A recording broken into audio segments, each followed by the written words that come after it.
Hello अस्सलाम वालेकुम guys, कैसे हो? ठीक ठाक। ये देखो, आज बंद गोभी बनाई थी।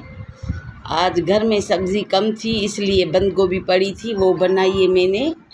चावल के रोटी के साथ अच्छी लगती है बंद गोभी। ये बच्चे शौक़ से खाते हैं। मुझे चैनल को लाइक की ज़रूरत है। मेरे चैनल को लाइक करें, महिरबानी करे। तव्हां चैनल खे लाइक कयो, ॿाहिरि आहियो तव्हां लाइक कंदा रहो, मुंहिंजी लाइकूं वधंदियूं इंशाअल्लाह ताला। अल्लाह करे तव्हां में ई उमेद आहे मुंहिंजी भाइरनि में त मूंखे तव्हां मुंहिंजे चैनल खे लाइक कंदव त तव्हांजी महिरबानी हूंदी मूं भेण ते।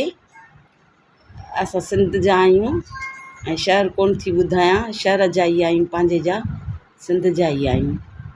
ऐं मां पंहिंजे चैनल ते मोहन जो दड़ो रखियो आहे, सॼो भरे आई हुयसि, उहो बि तव्हां ॾिसो। मोहन जो दड़ो उहो बि रखियो आहे, लाइक कंदा रहो। तव्हां भाइरनि में ई उमेद आहे, ठीकु आहे।